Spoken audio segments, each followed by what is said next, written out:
વિકસિત ભારત 2047ના લક્ષ્યાંકને હાંસલ કરવા માટે અને ક્લાઇમેટ ચેન્જના જોખમો સામે સજ્જ થવાના ઉમદા હેતુ સાથે કચ્છના ધોરડો ટેન્ટ સિટી ખાતે ક્લાઇમેટ રેઝિલિયન્ટ ડિઝાસ્ટર મેનેજમેન્ટ વિષય પર 2 દિવસીય કોન્ફરન્સનો શુભારંભ થયો હતો.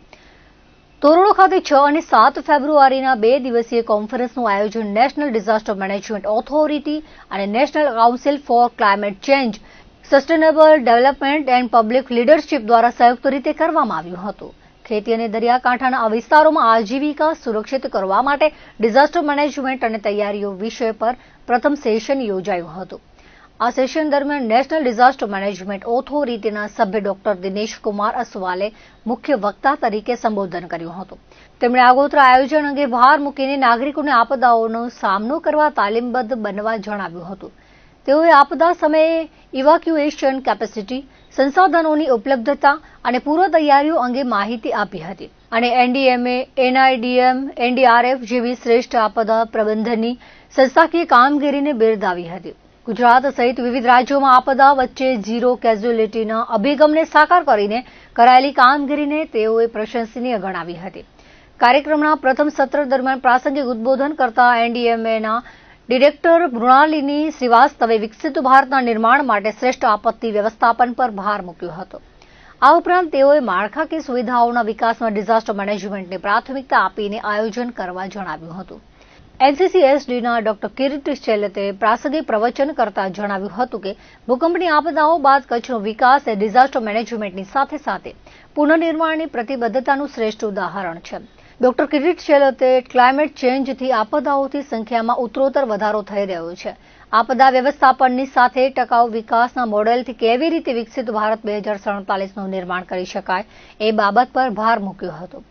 સફેદ રણની ખારાશ અને ભૌગોલિક પરિસ્થિતિને બદલી શકાય તેમ ન હતી. ત્યાં ખેતી પણ થઈ શકે તેમ ન હતી. પણ વડાપ્રધાન નરેન્દ્ર મોદીના વિઝનથી આ વિસ્તાર આજે ગ્લોબલ ટુરિઝમ હબ બન્યો છે. આજે લાખો પ્રવાસીઓના લીધે સ્થાનિક લોકોને રોજગારી મળી છે તેમજ કલા કારીગરોનો વિકાસ થયો છે.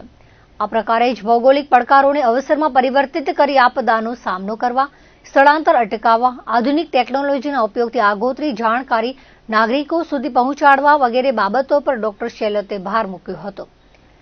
કુદરતી આપદાઓ સૌથી વધારે નુકસાન ગ્રામીણ ઇકોનોમી અને ખેતીને પહોંચાડે છે.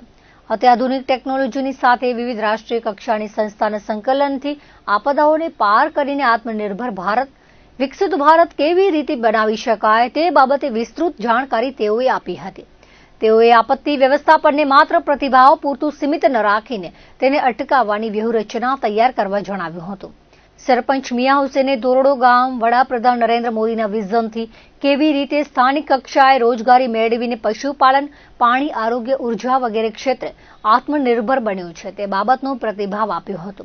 આ પ્રસંગે તજજ્ઞો, નિષ્ણાંતો, વૈજ્ઞાનિકો અને વિવિધ રિસર્ચ તેમજ શૈક્ષણિક સંસ્થાઓના પ્રતિનિધિઓ તેમજ જિલ્લા વહીવટીતંત્રના ઉચ્ચ અધિકારીઓ ઉપસ્થિત રહ્યા હતા. બદલાતા હવામાનમાં વધતી જતી આકરી કુદરતી આફતોના પડકારો કેવી રીતે ઝીલાય અને આ કુદરતી આફતોનો ગમે તેવી ગંભીર અસર હોય પણ આપણે ગ્રામ વિસ્તારોની લોકોની આવકમાં વધતું જ જાય અને ઘટાડો ન થાય તે પડકારો વિકસિત ભારતના માનનીય વડાપ્રધાનશ્રીના સંકલ્પને ધ્યાનમાં રાખીને આ પરિસંવાદ યોજવામાં આવ્યો છે. રાષ્ટ્રીય કક્ષાની કુદરતી આફતોનો સામનો કરવાની સંસ્થા નેશનલ ડિઝાસ્ટર મેનેજમેન્ટ ઓથોરિટીના સહયોગથી થતા આ સેમિનારમાં ખાસ કરીને કચ્છમાં એટલા માટે કરવામાં આવ્યો છે કે કચ્છે તમામ પ્રકારની કુદરતી આફતો સહન કરેલી છે. કચ્છની અંદર દુકાળ હતો, કચ્છની અંદર દરિયાઈ તોફાનો હમણાં છેલ્લા 2 વર્ષ પહેલાં આવ્યું, એ પહેલાં કંડલામાં પણ હતું અને 20 વર્ષ પહેલાં આપણને ખ્યાલ છે કે ભયંકર અર્થક્વેક જે ભૂકંપ થયો એનાથી કેટલું બધું નુકસાન થયું. પરંતુ આપણા રાજ્યના એ વખતના માનનીય મુખ્યમંત્રી શ્રી મોદી સાહેબ જે હાલ વડાપ્રધાન છે એ જે નવા વિચારો મૂક્યા તેથી કચ્છની આખી ધરતીમાં આર્થિક પદ્ધતિનું મોટું ઉત્થાન થયું છે. કચ્છના રણને આજે ટુરિસ્ટ સ્પોટ તરીકે ડેવલપ કરી અને મોટી આવકનું સ્થાનિક લોકો માટે રોજગારી ઉત્પન્ન કરવાનું સાધન થયું છે. આવા વિચારો જે કુદરતી આફતો આવે તો પણ કોઈ આવકને અસર ન થાય, નવી રોજગારી ચાલુ રહે, એ આપણા માનનીય વડાપ્રધાનશ્રીની કલ્પના છે. ને આવા નવા બીજા કયા વિચારો અમલમાં મૂકી શકાય કે જેનાથી લોકોની આવક વધતી રહે ને કુદરતી આફત આવે તો પણ પડકાર ઝીલીને આગળ વધી શકે, તેનો આજનો આ પરિસંવાદ છે. आज हम भुज की टेंट सिटी में नेशनल डिजास्टर मैनेजमेंट अथॉरिटी और national council for climate change, sustainable development and public leadership NCCSD मिलकर विकसित भारत के लिए क्लाइमेट रेजिलिएंट डिजास्टर मैनेजमेंट पे एक कॉन्फ्रेंस कर रहे हैं। इस कॉन्फ्रेंस का मुख्य उद्देश्य है building A climate resilient future, main streaming disaster risk reduction in agriculture and coastal livelihood for विकसित भारत। तो जैसे आपको पता है कि इंडिया का 7,500 किलोमीटर का कोस्ट एरिया है, 70 इसमें डिस्ट्रिक्ट हैं और लाखों लोग यहाँ पे अपना एग्रीकल्चर, फिशरीज, पोर्ट, सिटीज में अपना निर्वहन करते हैं। और जैसे जैसे क्लाइमेट चेंज हो रही है, टेम्परेचर बढ़ रहा है, ह्यूमिडिटी बढ़ रही है, जिससे इन सब की जो लाइवलीहुड है उसमें दिक्कतें आ रही हैं। उसके अलावा आपके साइक्लोन्स आते हैं, उसके अलावा जो समुद्र है उसका लेवल बढ़ रहा है ग्लोबल वार्मिंग के कारण, और वो जो कोस्टल एरिया है उसको इरोजन कर रहा है। तो बहुत सारी समस्याएं हमारे पास आ रही हैं कोस्टल से रिलेटेड। तो कोस्टल इरोजन है, और जब समुद्र का पानी जब धरती पे आता है तो नमक की क्वांटिटी बढ़ जाती है, जिससे कि जो प्लांट है वो सर्वाइव नहीं कर पाते हैं, और जो एग्रीकल्चर है उसका नुकसान होता है, तो उससे फार्मर को नुकसान होता है। साइक्लोन आता है, घर टूटते हैं, उजड़ते हैं, उसको डिजास्टर मैनेजमेंट करना है। उसके अलावा जो सिटीज के अंदर जो इश्यूज आ रहे हैं, पानी की कमी हो रही है, सूखा पड़ रहा है, जो पानी है वो पीने लायक नहीं हो रहा है, तो ये बहुत सारे जो डिजास्टर्स हैं उनका हमको सामना करना पड़ रहा है, आपदा का सामना करना पड़ रहा है। तो नेशनल डिजास्टर मैनेजमेंट अथॉरिटी ने ये डिसाइड किया है कि हम गुजरात के अंदर जाके, इस टेंट सिटी में जाकर के सारे जो साइंटिफिक डिपार्टमेंट्स हैं इंडिया के अंदर, जो पॉलिसी मेकर्स हैं, जो स्टेट गवर्नमेंट्स हैं, हम सब मिल करके इस बारे में हम डिस्कस करें कि कोस्टल एरिया के लिए, खाली गुजरात नहीं, गुजरात से लेकर के केरला से लेकर तमिलनाडु से लेकर के आंध्रा से लेकर के उड़ीसा तक, जो 7,500 किलोमीटर का हमारे पास में कोस्टल एरिया है, वहां की जो समस्याएं हैं जो मैंने आपको गिनाई हैं, उन समस्याओं का समाधान कैसे करेंगे। तो आज ये पूरे दिन भर चर्चा होगी, उसके बाद एक ब्लूप्रिंट बनेगा, और उसके बाद जो एक्शन पॉइंट्स आएंगे उस एक्शन पॉइंट को लेकर के हम कोशिश करेंगे कि जो समस्याएं हैं इनका समाधान निकले। કચ્છ મછોયા સમાજના સમૂહ લગ્ન ઉત્સવ 8મી ફેબ્રુઆરીના યોજાનાર છે। આ વર્ષે મછોયા આહિર સમાજની 5 વયમાં કુલ 704 લગ્ન યોજાયા છે। ભુવડ વયમાં 218, પધર વયમાં 191, ટપર વયમાં 50, પડાણા વયમાં 169 અને વાદુરા વયમાં 76 નવદંપતીઓ પ્રભુતામાં પગલાં માંડશે। આજે મછોયા આહિર સમાજના ગામોમાં લગ્નના ઢોલ શરણાઈઓ ગાજી ઉઠ્યા હતા। આ લગ્ન ઉત્સવમાં કચ્છની ભાતીગઢ સંસ્કૃતિની ઝલક જોવા મળી હતી। પરંપરાગત વસ્ત્રોમાં સજ્જ પરિવારો લગ્ન પૂર્વેની વિધિઓમાં જોડાયા હતા। પરંપરાગત આહિર ભરતકામથી શણગારેલા બળદો સાથે નીકળેલા ફૂલેકા આકર્ષણનું કેન્દ્ર બન્યા હતા। લગ્નની પરંપરા મુજબ સૌપ્રથમ કન્યાનો ભાઈ બ્રાહ્મણ દ્વારા લિખિત લગ્નને લઈ ભરતકામ કરેલી થેલીમાં આંગણે જાય છે। વરપક્ષના આંગણે તે લગ્નને વધાવવામાં આવે છે। લગ્નની દરેક વિધિઓમાં અલગ અલગ લગ્ન ગીતો ગાવામાં આવે છે। આધુનિક સમયમાં પણ આ પરંપરા જીવંત રહી છે। આધુનિકતા સાથે સંસ્કૃતિ જળવાઈ રહે તે દિશામાં આહિર સમાજ સતત પ્રયત્નશીલ રહ્યો છે। સહેકાઓ જૂની પરંપરાઓને આજે જાળવી રાખવા સમાજના વડીલોનું સતત માર્ગદર્શન મળતું રહે છે તેવું સમાજના યુવાનો જણાવી રહ્યા છે। તમામ આહિર સમાજના સમૂહ લગ્ન છે। ટોટલ પૂરા કચ્છમાં 704 લગ્નો છે અને સંગળ ગામમાં 26 લગ્નો છે। બધા જ ગામોમાં સમૂહની વ્યવસ્થા છે। આ અમારી પ્રાચીન આદિ અનાદિ સંસ્કૃતિ છે કે એક જ દિવસે સમાજના લગ્ન થાય, જેના કારણે સમાજ ખર્ચાથી પણ બચે અને એકતાથી રહી શકે અને સમૂહ સંપથી રહી શકે, એ પ્રકારનું આયોજન પૂરું ગામ અને મળીને કરતું હોય છે। અને આ આયોજન લગભગ આ સંગળની અંદર આ 18મો સમૂહ લગ્ન ઉત્સવ છે। આ પ્રકારની સંસ્કૃતિ આપ પણ જોઈ શકો છો કે આજે પણ આ મોડર્ન યુગમાં પણ વરરાજાઓ ટ્રેડિશનલ ડ્રેસમાં હોય છે અને બધા જ જે સંસ્કૃતિનું જતન કરે છે અને વધારામાં વધારે જે અત્યારે વ્યવસ્થાઓનો જો વાત કરીએ તો લગ્નોના ખૂબ મોટા ખર્ચા હોય છે અને આના કારણે જે વ્યવસ્થા થઈ છે એમાં સમાજ ખર્ચાથી બહુ બચી જાય છે. આવી વ્યવસ્થા સમાજ સાથે મળીને કરતો હોય છે. આજના જમાનામાં ઘણાને એવું હોય કે હું ભણેલો ગણેલો છું તો ટ્રેડિશનલ કેમ રહું, સંસ્કૃતિ સાથે કેમ રહું. તો આજે તમે આ જોઈ શકો છો કે જે આ વરરાજા રહ્યા એ સિવિલ એન્જિનિયર છે, પણ મોડર્નની સાથે સંસ્કૃતિ ન ભૂલવી જોઈએ એ પ્રકારના વિચારો ધરાવતો આ આહિર સમાજ છે. મુંબઈના સિવિલ એન્જિનિયર મુસાફિર વિકાસે ગ્રામ્ય કક્ષાએ શિક્ષણને પ્રોત્સાહન આપવાના તથા ગામડાના દરેક બાળક પોતાની ક્ષમતા મુજબ પોતાના સપનાઓ સાકાર કરી શકે તે હેતુસર વ્હીલ્સ ફોર એજ્યુકેશન મિશનની શરૂઆત કરી છે. મિશન અંતર્ગત તેમણે 25 ઓક્ટોબરથી ભારતમાં સાયકલ યાત્રાનો પ્રારંભ કર્યો હતો. મુંબઈથી સમગ્ર ગુજરાતમાં વિવિધ ગ્રામ્ય વિસ્તારોમાં ફરતા ફરતા તેઓ કચ્છના નિરોણા ગામે પહોંચ્યા હતા. અંદાજે 4,400 કિલોમીટરની આ સાયકલ યાત્રા તેમણે 3 મહિનામાં સફળતાપૂર્વક પૂર્ણ કરી હતી. મુસાફિર વિકાસનું લક્ષ્ય આગામી 3 વર્ષમાં સમગ્ર ભારતની લગભગ 40,000 કિલોમીટરની સાયકલ યાત્રા પૂર્ણ કરવાનો છે.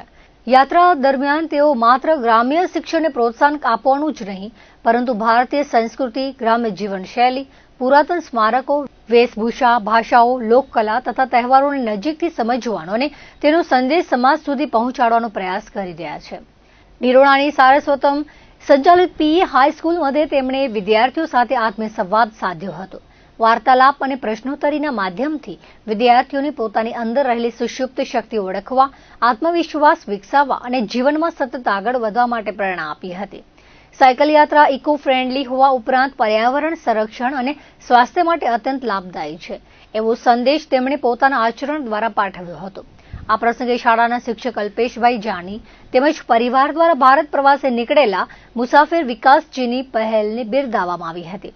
વિદ્યાર્થીઓને માર્ગદર્શન તથા પ્રેરણા આપવા બદલ તેમનો હૃદયપૂર્વક આભાર વ્યક્ત કરવામાં આવ્યો હતો. इस वक्त मैं एसएसपी निर्वाणा स्कूल में हूँ और यहाँ के जो अध्यापक है और टीचर्स सारे प्रिंसिपल और टीचर्स को बहुत बहुत धन्यवाद कहना चाहूँगा और बच्चों को स्पेशली बहुत बहुत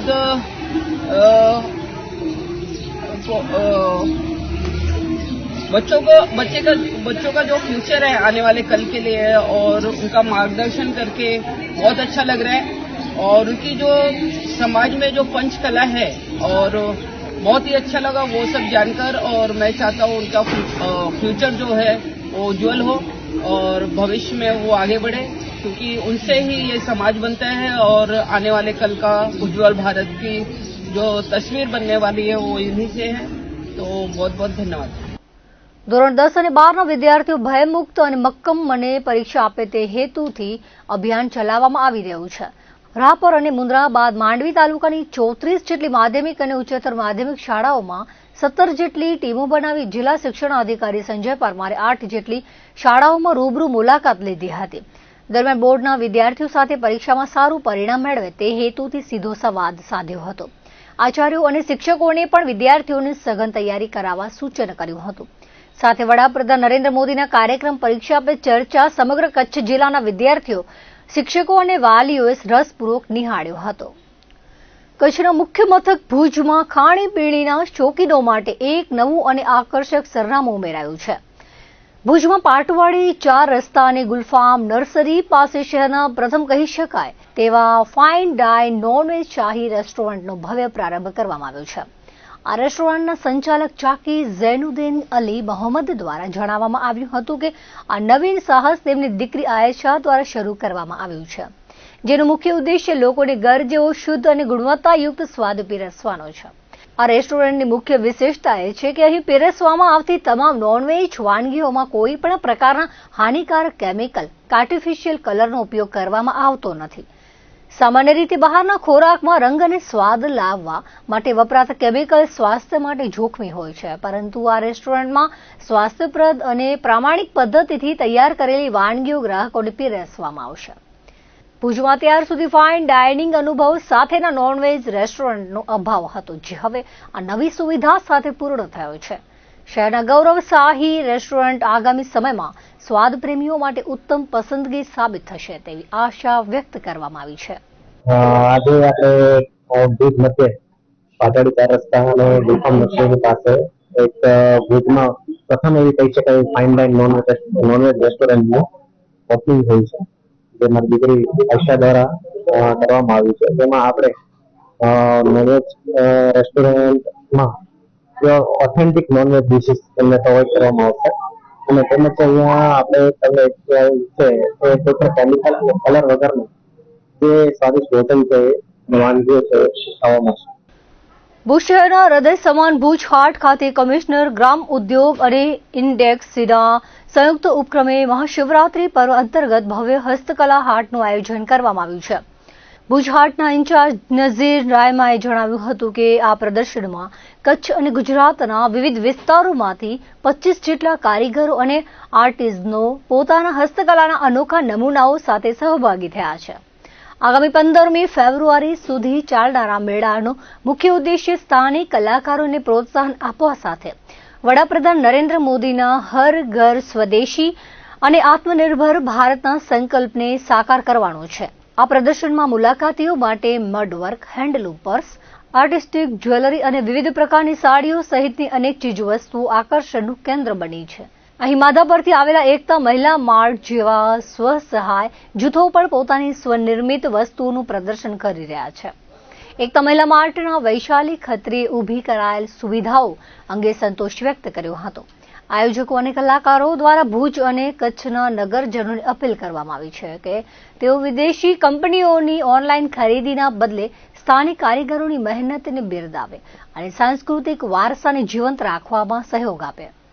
ભુજ હાટ ખાતે આયોજિત આ હસ્તકલા મેળો કલા પ્રેમીઓ માટે એક ઉત્તમ તક પૂરી પાડી રહ્યો છે. મહાશિવરાત્રિ પર્વ અંતર્ગત હસ્તકલા હાટ ભુજ હાટ, એનામાં જે માનનીય પ્રધાનમંત્રીશ્રીનો જે સ્લોગન છે હર ઘર સ્વદેશી, કચ્છથી અને તેમજ ગુજરાતથી વિવિધ હસ્તકલા જે આપણો સાંસ્કૃતિક વારસો છે એના બધા હાથ દ્વારા બનેલા હાથથી જે બધું હસ્તકલા જે હોય છે એના બધા કારીગરો આર્ટિઝનો વિવિધ જગ્યાએથી 25 જેટલા આપણે ભુજ હાટની અંદર સ્ટોલ છે. આ બધા આર્ટિઝનો પોતાની અદ્ભુત કલા અને હાથ દ્વારા આત્મનિર્ભર ભારતનું જે સ્લોગન છે એ અનુરૂપ એ લોકો અહીં પ્રદર્શન સહ વેચાણ કરે છે. તો આ પર્વ મહાશિવરાત્રિ પર્વ અંતર્ગત અહીં હસ્તકલાનો જે ઉત્સવ છે ભુજ હાટમાં 2 ફેબ્રુઆરીથી કરીને 15 ફેબ્રુઆરી સુધી, તો હું ભુજવાસીઓ તેમજ કચ્છવાસીઓને ખાસ નમ્ર આમંત્રણ આપીશ કે તેઓ અહીં આવે અને આત્મનિર્ભર ભારત અંતર્ગત જે પણ આપે વિવિધ વિદેશી કંપનીઓની ઓનલાઈન આપે ખરીદી કરીએ છીએ તો એના કરતાં તો ઘણું અને મૂલ્યવાન જે આપણો સાંસ્કૃતિક વારસો છે એને જાળવીએ અને એને આપે પ્રોત્સાહન કરવા માટે હું તમામને આમંત્રણ આપું છું કે એ ભુજ હાટની અંદર હસ્તકલામાં આવે. હું માધાપરથી આવું છું. અમારી સંસ્થાનું નામ એકતા મહિલા માર્ટ છે અને અમે અહીંયા બધી જ વસ્તુ અમે ઘરે બનાવીએ છીએ. અને એકવાર સ્વદેશી મેળો છે તો તમે એકવાર અમારા સ્ટોલ ઉપર આવી અને તમે મુલાકાત લો.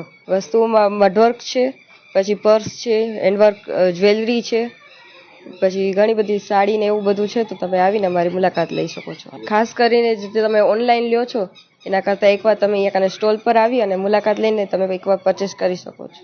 વાગડ વિસ્તારના રાપર તાલુકાના 97 ગામ અને 260 જેટલી વાંડ વિસ્તાર તેમજ ખડીર વિસ્તાર ખેતી આધારિત છે. છેલ્લા 1.5 દાયકાથી રાપર તાલુકાના 39 ગામોના પાદરમાંથી મુખ્ય કેનાલના પાણી વહી રહ્યા છે. તો લગભગ ગામોમાં ખેડૂતો પોતાના સ્વખર્ચે લિંક તેમજ પાઇપલાઇન દ્વારા પાણી લઈ 12 માસ ખેતરમાં વાવણી કરી રહ્યા છે. રાપર તાલુકામાં નર્મદા કેનાલ પર અંદાજે દર શિયાળામાં 6 થી 7 હજાર એન્જિન દ્વારા પાણી સિંચી ખેતી કરવામાં આવે છે.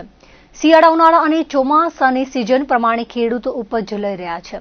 આ વર્ષે રાપર તાલુકામાં રવિ પાકમાં જીરું 42,150 હેક્ટર, ઘઉં 8,235 હેક્ટર, ચણા 580 હેક્ટર, રાયડો 9,460 હેક્ટર, ઈસબગુલ 3,935 હેક્ટર, શાકભાજી 640 હેક્ટર, ઘાસચારો 6,820 હેક્ટર, અજમો 118 હેક્ટર મળી કુલ 76,180 હેક્ટરમાં વાવેતર કરવામાં આવ્યું છે.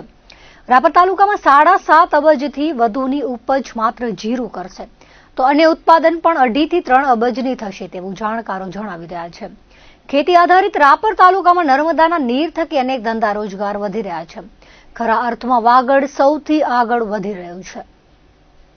કચ્છના ચારીદંડ પક્ષી અભયારણ્યને સત્તાવાર રીતે રામસર સાઇટ તરીકે જાહેર કરવામાં આવ્યું છે. તેને કચ્છના પક્ષીવિદોએ આવકાર આપ્યો છે. જાણીતા પક્ષીવિદ નવીન બાપટે સરકારનો આભાર માનતા જણાવ્યું હતું કે સરકારે આ સ્થળના મહત્વને સમજીને આ નિર્ણય કર્યો છે. અહીં 300 થી વધુ પ્રકારના પક્ષીઓ જોવા મળે છે, જેમાં કેટલાક તો એવા દુર્લભ પક્ષીઓ જોવા મળે છે જે ચારીદંડ સિવાય વિશ્વમાં બીજે ક્યાંય પણ જોવા નથી મળતા. એટલે વિશ્વના પક્ષી નિષ્ણાંતો દૂર દૂરથી ચારીદંડની મુલાકાતે આવતા રહે છે. પક્ષીઓની સાથે કેટલાક પ્રાણીઓ પણ જોવા મળે છે. નરેન્દ્ર મોદી વડાપ્રધાન થયા પછી તેમણે વિશ્વના પક્ષી નિષ્ણાંતોનું અહીં સંમેલન પણ બોલાવ્યું હતું, જેમાં વિશ્વમાંથી 600 જેટલા પ્રતિનિધિઓ ઉપસ્થિત રહ્યા હતા. ઉલ્લેખનીય છે કે ચારીદંડ પક્ષીઓના અભયારણ્યનું નામ છે. ચારીદંડ નખત્રાણા તાલુકાના ચારીફુલાય ગામ નજીક આવેલું એક કુદરતી સરોવર છે. આ એક મોસમી જળ પલ્લાવિત રણ છે. માત્ર ચોમાસામાં ધીણોધર ડુંગર ઉપર પડતા વરસાદના કારણે તેમજ આસપાસની ટેકરીઓ ઉપર વિશાળ પાણી પડતા કુદરતી સરોવર સર્જાય છે. એટલે ચોમાસા પછી આવતા શિયાળામાં અનેક પક્ષીઓ અહીં આવે છે. અહીં આશરે 307 પક્ષીઓની જાતિઓ જોવા મળે છે. ગુજરાતમાં અત્યાર સુધી 4 રામસર સાઇટ તરીકે વિશ્વ દ્વારા માન્ય સાઇટ જાહેર કરાઈ હતી, જેમાં નળ સરોવર અભયારણ્ય, ખીજડીયા અભયારણ્ય, થોબસર અભયારણ્ય અને વઢવાણ વેટલેન્ડનો સમાવેશ થાય છે. અને હવે તેમાં કચ્છનું ચારીદંડ પક્ષી અભયારણ્ય ઉમેરાયું છે. આ રીતની માન્યતા મળતા સમગ્ર વિશ્વમાં તેની નોંધ લેવાય છે. ઉપરાંત વિશ્વ સ્તરીય સુવિધાઓ પણ સમગ્ર વિશ્વ દ્વારા મળે છે. અને હવે વિશ્વ કક્ષાના અનેક પક્ષીઓ નિષ્ણાંતો આ સ્થળની મુલાકાત લે તેવી સંભાવના વધી જાય છે. એટલે હવે આવતા દિવસો ચારીદંડ માટે વિકાસના નવા દ્વાર ખોલનારા દિવસો હશે તેવું માનવામાં આવી રહ્યું છે. ગુજરાત સરકાર દ્વારા ચારીદંડને રામસર કન્વેન્શનમાં જાહેર કરવા બદલ ખૂબ ખૂબ અભિનંદન આપવા જોઈએ. ચારીદંડ પોતે આખા દુનિયાના અંદર રામસર કન્વેન્શનમાં આવેલા જળાશયો છે અને પક્ષીઓ માટે પરિપાત્ર કરી રહેલા છે. એ પ્રદેશોને સંરક્ષણ આપવા માટે રામસર કન્વેન્શનમાં આ ચારીદંડનો સમાવેશ કરવા બદલ ગુજરાત સરકારને જેટલા અભિનંદન આપ્યા એટલા ઓછા છે. આ રામસર કન્વેન્શનમાં સમાયેલું ચારીદંડ દેશનું કન્ઝર્વેશન રિઝર્વ કચ્છનું એક માત્ર અને ગુજરાતનું 13મું કન્ઝર્વેશન રિઝર્વ જાહેર થયું છે. એ એનો મહત્વ સમજીને અહીંયા લગભગ 300 થી વધુ જાતના પક્ષીઓ જોવા મળે છે અને અનેક જાતના પ્રાણીઓ પણ જોવા મળે છે. અમુક જાતના પક્ષીઓ એવા છે કે જે જોવા માટે વિશ્વમાં અહીંયા આવવું પડે છે. વિશ્વનું 2023ની સાલમાં નરેન્દ્ર મોદીએ અહીંયા કને વિશ્વના પક્ષી સંમેલન ભર્યું હતું. એમાં 600 જેટલા પ્રતિનિધિઓ વિશ્વમાંથી આવ્યા હતા. અને આ સ્થળનું મહત્વ એના કરતાં પણ વધારે છે કે જે જળ પ્રદેશમાં આટલા બધા પક્ષીઓનું પરિપાલન થાય છે અને આ પ્રદેશમાં ન જોવા જેવા પક્ષીઓ પણ જોવા મળે છે. ગ્રે હાઇપોકોલિસ જોવું તો અહીંયા જ જોવા મળે. તો શ્રી જયગોર કિશોર તિવારી પક્ષી નિરીક્ષકે એક આખા ભારતમાં 800 થી વધુ પક્ષીઓના નોંધાયેલ છે. એમાં 1201નું પક્ષી નવું એક નોંધ્યું છે જે ચારીદંડમાં નોંધેલું છે. એટલે આવા ન જોવાયેલા પક્ષીઓ, ન મળેલા પક્ષીઓ જોવા મળે છે અને ચારીદંડ બધી રીતે ઉત્તમ કક્ષાનું જળાશય છે. ભુજના ટાઉન હોલ ખાતે બ્રહ્મક્ષત્રિય યુવક મંડળ દ્વારા સરસ્વતી સન્માન તેમજ સાંસ્કૃતિક કાર્યક્રમનું આયોજન કરવામાં આવ્યું હતું. આ સાથે વિવિધ હરીફાઈઓ પણ યોજવામાં આવી હતી. આ અંગે યુવક મંડળના ખજાનચી સાગર નિર્મળે જણાવ્યું હતું કે વર્ષ 2025માં ઉત્તીર્ણ થયેલા છાત્રો માટે સરસ્વતી સન્માન સમારોહ યોજાયો હતો, જેમાં દાતાઓ તેમજ ઉપસ્થિત મહેમાનોના હસ્તે પ્રમાણપત્રો અને પ્રોત્સાહિત ઇનામો આપીને છાત્રોને સન્માન કરાયા હતા. આ સાથે કેરમ, ચિત્રકલા, રંગોળી, મહેંદી, સામાન્ય જ્ઞાન સહિતની હરીફાઈ યોજાઈ હતી, જેમાં વિજેતા થયેલા છાત્રોને પ્રોત્સાહિત ઇનામો આપવામાં આવ્યા હતા. ઉપરાંત સાંસ્કૃતિક કાર્યક્રમમાં 175 જેટલા છાત્રોએ ભાગ લઈને 41 જેટલી કૃતિઓ રજૂ કરી હતી. દર વર્ષે યોજાતા આ કાર્યક્રમમાં બ્રહ્મક્ષત્રિય યુવક મંડળના હોદ્દેદારો, આમંત્રિત મહેમાનો ઉપરાંત વિવિધ દાતાઓ ઉપસ્થિત રહ્યા હતા. આ તમામના સહયોગ બદલ મંડળ દ્વારા આભારની લાગણી વ્યક્ત કરાઈ હતી. ટાઉન હોલ મધ્યે અમે સાંસ્કૃતિક કાર્યક્રમ તથા સરસ્વતી સન્માન વિદ્યાર્થીઓ જે તેજસ્વી તાલા છે તેમનું સન્માન તથા સાંસ્કૃતિક કાર્યક્રમનું આયોજન અહીં કરેલ છે. આખા દિવસનો આ કાર્યક્રમ છે.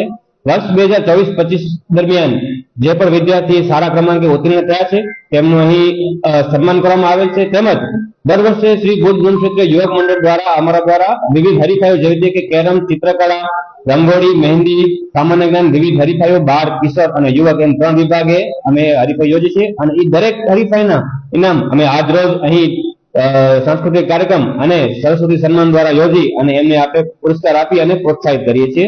સાથે સાથે સાંસ્કૃતિક કાર્યક્રમમાં કુલ 41 કૃતિ અમે છે, જેમાં 175 જેટલા પ્રતિસ્પર્ધીઓએ ભાગ લીધેલો છે. અંદર બહુ જ સારો પ્રતિસાદ મળેલ છે.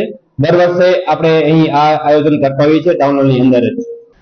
ગુજરાત રાજ્ય માર્ગ વાહન વ્યવહાર નિગમ દ્વારા રાજ્યની પ્રવાસી જનતાના હિતમાં અને ખાસ કરીને લગ્ન પ્રસંગો દરમિયાન મુસાફરોની સુવિધા માટે એક મહત્વનો પરિપત્ર જાહેર કરવામાં આવ્યો હતો. આ યોજના અંતર્ગત લગ્ન જેવા સામાજિક પ્રસંગોએ ટૂંકા અંતરની ગ્રુપ મુસાફરી માટે રાહત દરે બસ સુવિધા ઉપલબ્ધ કરાવવાનો નિર્ણય લેવાયો હતો. કચ્છ જિલ્લાની વાત કરીએ તો અહીં પણ એસટી નિગમની આ કેઝ્યુઅલ કોન્ટ્રાક્ટ સુવિધાને નોંધપાત્ર પ્રતિસાદ સાંપડ્યો છે. કચ્છ જિલ્લામાં એપ્રિલ 2025 થી જાન્યુઆરી 2026 સુધીના સમયગાળા દરમિયાન કુલ 284 જેટલી બસો આ યોજના અંતર્ગત ફાળવવામાં આવી હતી.